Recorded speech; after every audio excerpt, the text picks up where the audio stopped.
நம்ம தியானிக்க போற அதிகாரம் என்னன்னா, யோபு 28வது அதிகாரம். அதுல யோபு தன் ஜனங்களுக்கு பிரசங்கிக்கக்கூடிய வார்த்தைகள் பற்றி தான் ஃப்ரெண்ட்ஸ் இன்னைக்கு நம்ம பார்க்க போறோம்.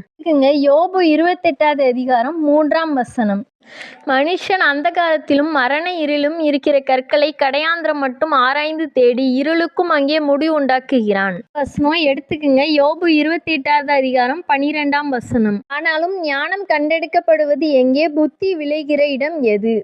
அடுத்தபடியா எடுத்துக்குங்க. யோபு 28வது அதிகாரம் 23வது வசனம். தேவனோ அதன் வழியை அறிந்திருக்கிறார். அடுத்தபடியா எடுத்துக்குங்க. யோபு 28வது அதிகாரம் 28வது வசனம். மனுஷனை நோக்கி, இதோ ஆண்டவருக்கு பயப்படுவதே ஞானம், பொல்லாப்பை விட்டு விலகுவதே புத்தி என்று சொன்னான். தியானிச்ச வசனங்களுக்கான பொருள் என்னன்னு பார்த்தீங்கன்னா, மனுஷன் சுரங்கம் தோடி விலை வந்த கற்கள், பொன், வெள்ளி ஆபரணங்களை கண்டடைகிறான். ஆனா உண்மையில ஞானத்தையும் புத்தியும் எப்படி கண்டடைய முடியும்? வேத வார்த்தைகளை தியானிக்கிறது மூலமாகவும் ஜெபம் செய்யற மூலமாகவும் தான் புத்தியையும் ஞானத்தையும் கண்டடையும். அதாவது நம்ம பணத்தாசை பொருளாசையை விட்டுட்டு தேவனிடத்துல விசுவாசமா இரவும் பகலும் அவரோட வேதத்தை தியானிச்சு விசுவாசமா இருந்தோம் அப்படின்னா நம்ம எதிர்பார்க்கறத விட பொண்ணும் பொருளும் அவரையவே நமக்கு கொடுப்பாரு ஃப்ரெண்ட்ஸ். தேங்க்யூ.